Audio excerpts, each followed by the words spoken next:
giving tradies and contractors around the globe the tools to run a modern business. You're listening to Toolbox Talks from the Site Shed.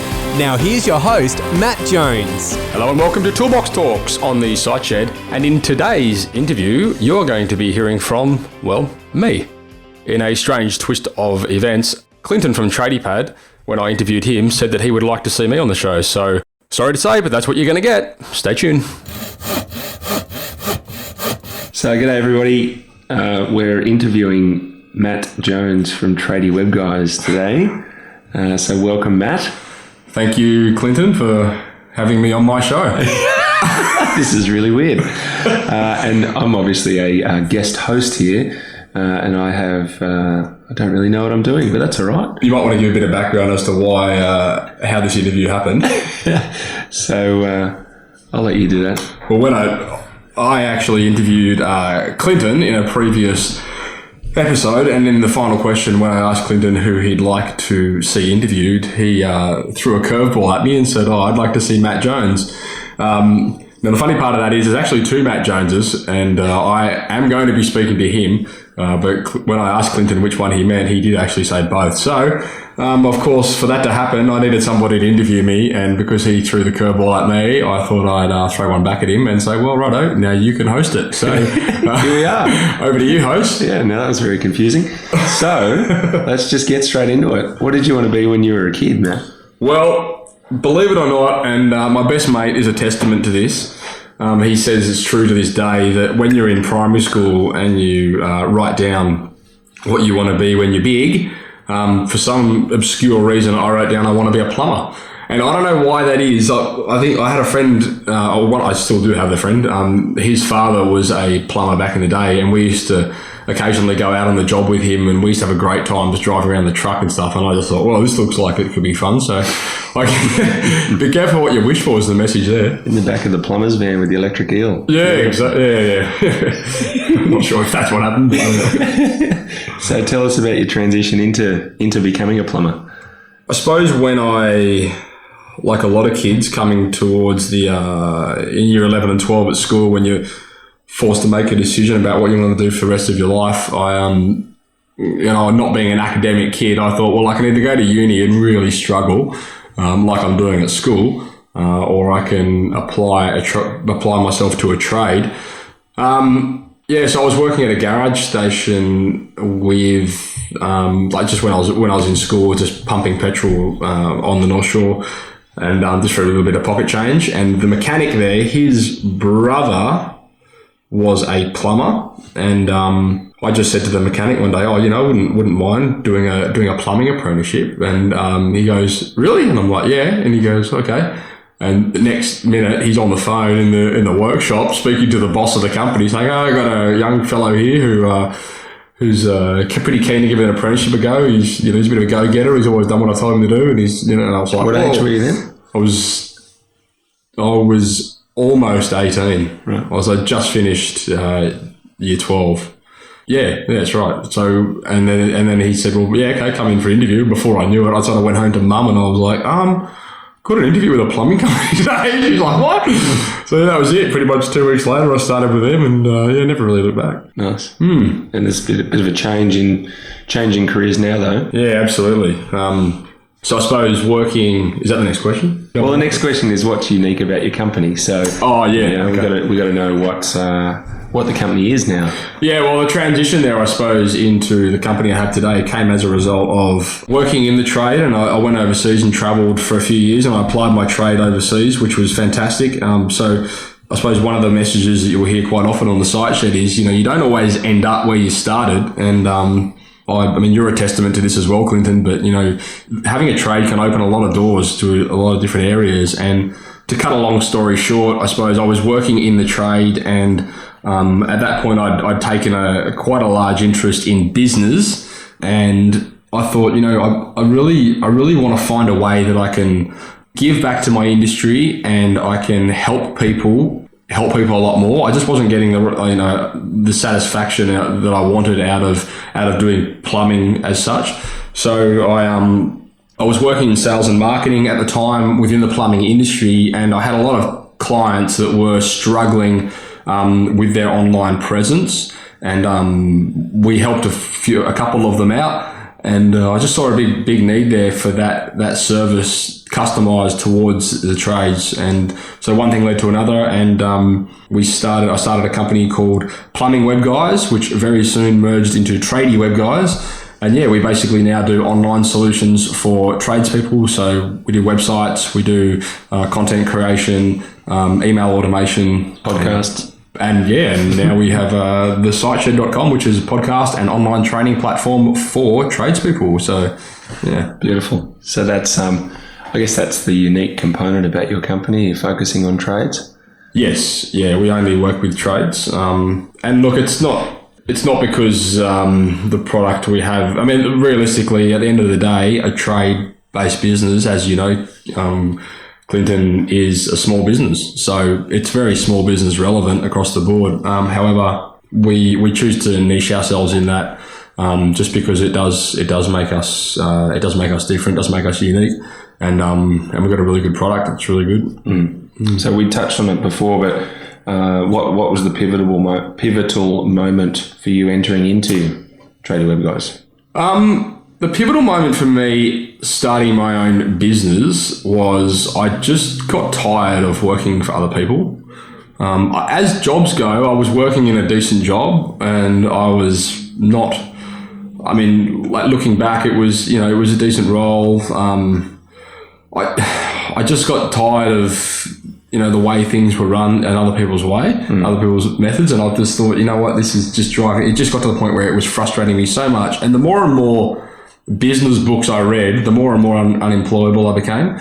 And it came to a point where I was just like, nah, you got to do this. And of course, then I saw the need for what I wanted to offer, and we got a lot of good feedback from it. And that was it. It was just, we just jumped straight in. Lovely. And so what do you do now? How do you spend your time day to day? Most of my time these days is spent creating content. So I've tried to remove myself from the project development and management side of things. I like to focus more on customer relations, forming partnerships, and then creating content. Beautiful. The reason I've done that as well is because realistically, I feel like I'm the bottleneck when it comes to, in my own business, when it comes to that sort of thing. I can relate to that. Yeah. So I've got a good team behind me now, and they're so much better at it than me. And so I can just stick to talking. Focus on what you're good at. Yeah, well, it's true, I think, and it's you hear that across the board in small business. You wear so many hats in small business where everything just gets further and further diluted down. And realistically, there's people that can do what you do better than you. You just got to go find them. Yeah, that's right. Exactly. And what's something that keeps you awake at night? Oh, man, a bit personal. Hey? It's getting a bit personal. No. Look, I'm really weird. Like I'll get up in the middle of the night and I'll run out to my whiteboard in my office and I'll, write out this automation sequence that I've had in a dream, like just weird stuff like that. I'm always thinking about ways. I know it's massively nerdy, but I'm always thinking about ways that we can improve a process or we can improve an offer or something like that. So yeah, I don't think there's any one thing specifically, but I mean the one thing that really, I suppose, drives me is just wanting to give back to the industry and finding new and better products that can do it. Very good. And what do you do when you're not working and you're not waking up in the middle of the night and running out to your whiteboard? Yeah, I surf a lot, so I live on the northern beaches 2-3 times a week if I can, and then I do a lot of training as well, so a lot of sort of high intensity training, boxing, and recently a lot of yoga and calisthenic style training. I like yoga. So yeah, full of culture. And this is a bit of a hypothetical, but if a genie granted you the chance to fix one thing in your business, what would it be? It would be, I suppose, just having complete clarity over the systems and processes. So we are getting very good at this, systemizing our tasks and then getting my team to execute that. But it's always a work in progress. I think, as I mentioned, sometimes my biggest weakness is I try and spend too much time in certain areas of the business where I shouldn't be. So I'd probably, if I could get the genie to wave his wand and do one one task for the business that it could be eradicating myself, basically. It really would. Like, I just want to work on content, and I just want to be able to not play in things like project management. So, okay, come on, Jeannie. Yeah, get it together. What's the best advice you've ever been given? The best advice I've ever been given, probably be careful who you listen to. Yeah, that's good advice. And I'll clarify that. There's so many people out there that want to give you their opinion on certain things. And very often, especially when you're new into business, you're very susceptible to listening to them. And I suppose a lot of that stems from not actually knowing any different. But you've really got to be careful. Like, I always use this analogy. You wouldn't take marriage counselling from somebody who's been divorced. So I just try and get good mentors around you and get good role models and take counsel from people that you respect and that have been there and walked the walk. Yeah, good advice. What's the number one piece of advice you'd give to anyone that's looking at starting a business or as a new business owner? I think the biggest thing is just be reliable. I think there's a massive... people these days just tend to be... I mean, not everyone, of course, but if you can just sell out to being a reliable and honest person, I just think you pave the way for such a bright future. And there's so many... don't let people down. Be respectful of people's time. Show up to your appointment when you're meant to be there, or if you're not, then let people know. Just the basic things. But if I can, I tell you, if you can just do that, you will do well. Yeah, absolutely. When people know they can rely on you. Yeah. Yeah. Okay. And what's the best thing you've ever done to find new customers, to generate new business? I think from a longevity point of view, it's creating strategic partnerships. So working with people that complement what we do. And TradiePad's a great example of that.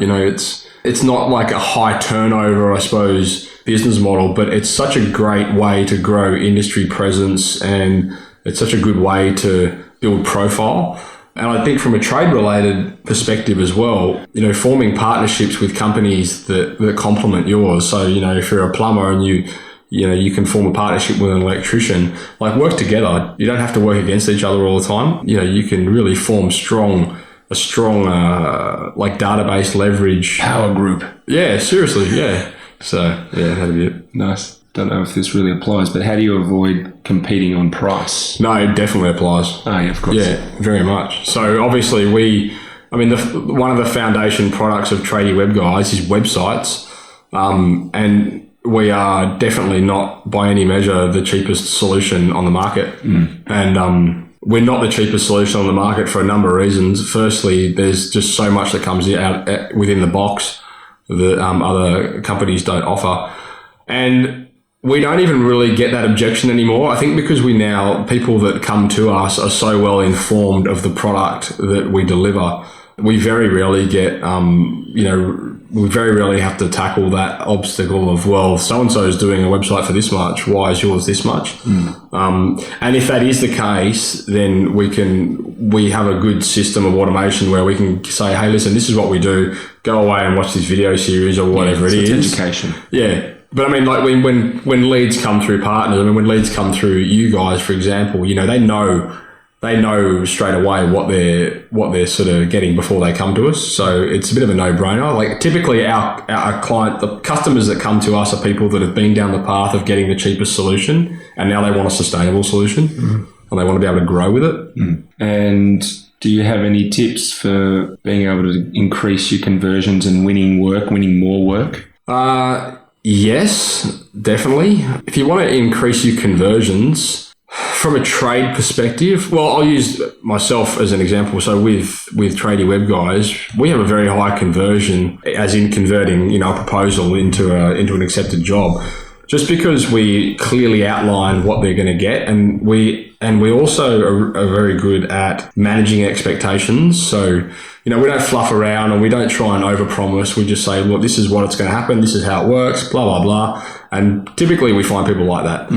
From a trade point of view, I would say that would be applicable to you as well. Just, be honest, be upfront when you get out there. Tell people how it's going to work. If they want to go ahead, then they'll go ahead because they're on the same wavelength as you. So, yeah. Be as transparent as you can. Exactly, transparency. Yep. And what's your favorite app or business tool or customer relationship management tool? I'm a big fan of Podio. We use a platform called Podio, and we do all of our project management. We do our CRM is through Podio. I'm one of those people, and my Braden, who's basically our CTO technology guy, he's always criticizing me for this, because I'm always looking for that one product that kind of does everything. And as a technical person yourself, Clinton, you would know it doesn't exist. But no, I do like Podio because it allows me to get a good visual reflection on my pipeline, my sales process, and the and the project management area of it is very good.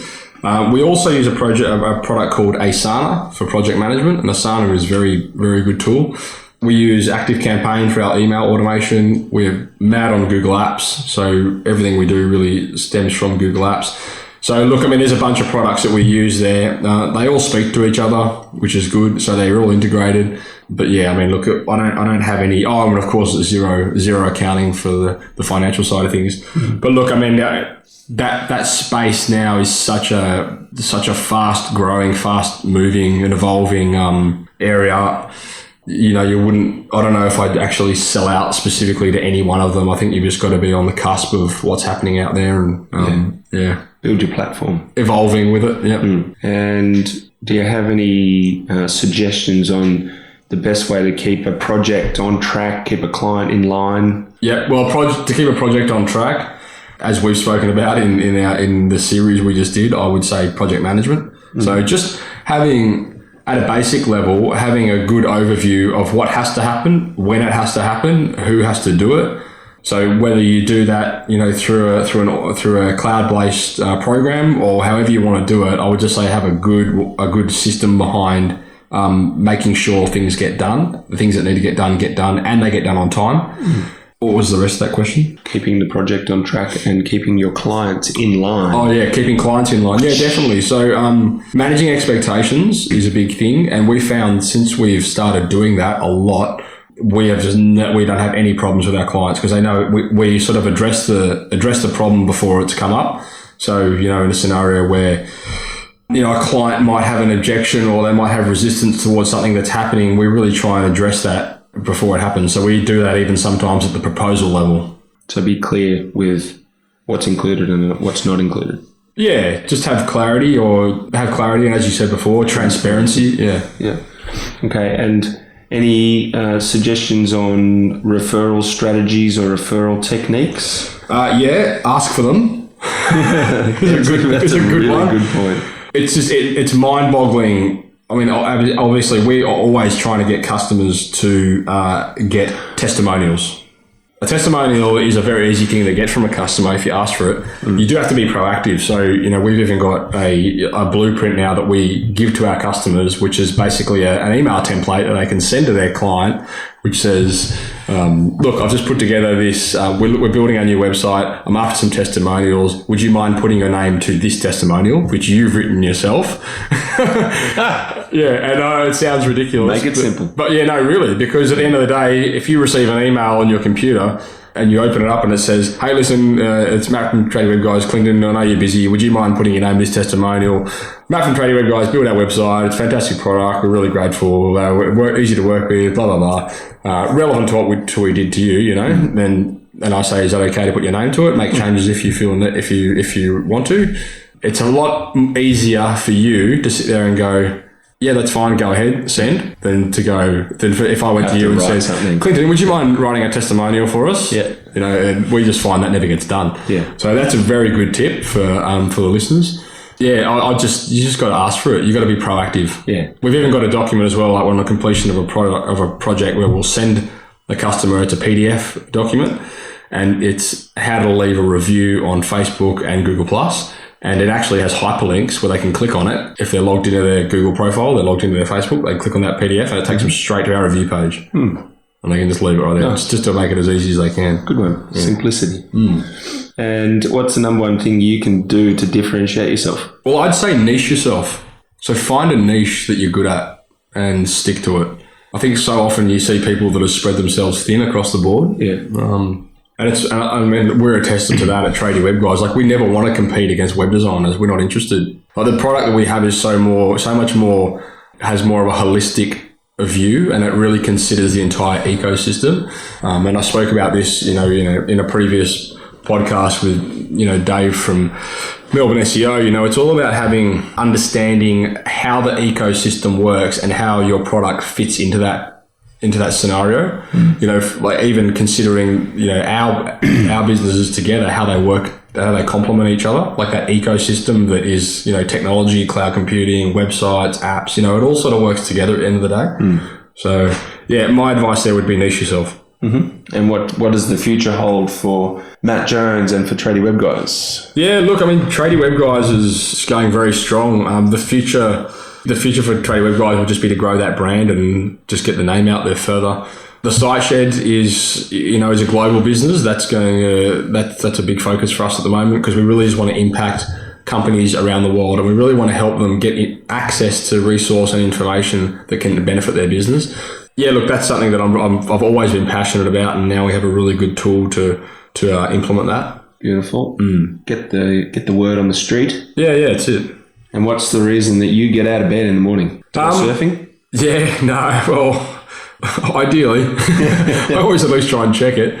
No, look, I just love having products and services that I can help customers implement into their business, and I can see a result from it. So it's all about, for me, it's all about making sure that we're just always adding value. That gets me out of bed. Results driven. Yeah. Excellent. And how can people reach out to you? Tradie Web Guys, that's TRADIE webguys.com.au is the website, and we are pretty much across all social media platforms, so you can find us anywhere there. The Site Shed is thesiteshed.com, and if you're trying to reach me personally, you can get me on Twitter, which is at MattJones1981, and I'm also at MattJones1981 on LinkedIn. Very good. And who's the next? Who do you want to see interviewed on the show next? I have a lot of people that I would like to interview on the show, obviously. However, I'm going to say Scotty Cam. Scotty Cam is a pretty famous Australian celebrity builder. He's featured on a number of television shows. The reason I'd like to have him on the show is because of the work that he does in the space of apprenticeship awareness. So yeah, I'd have to say Scotty Cam. Okay. I'm open to suggestion there, listeners. To be advised. TBA, yeah. Very good. With that being said, I do have a huge list of people that I will be interviewing. But yeah, ideally. Very good. Well, thank you, Matt. Thanks for the insights. No worries. Thanks for having me on the show. A bit of role reversing. Yeah. All right. Thanks, listeners. That's a wrap. Ciao. So if you haven't already, head across to thesiteshed.com and register for our Toolbox Talks, where you'll be regularly sent great episodes just like this straight to your inbox, so you'll never miss one. If you want to join the community, you can head across to thesiteshed.com/members, where for a small monthly fee, you'll get access to regularly updated training material, as well as access to our forum, where you can mingle and collaborate with trade-based business owners just like you from all over the world. If you're enjoying this podcast, please head across to iTunes and leave us a 5-star review. We greatly appreciate it, and it helps us spread the word and reach the masses. Likewise, if you know anyone that might benefit from the content we create, then please go ahead and share this with them. You've been listening to Toolbox Talks by The Site Shed. For more great content just like this, head across to thesiteshed.com and join the amazing community of savvy trade-based business owners.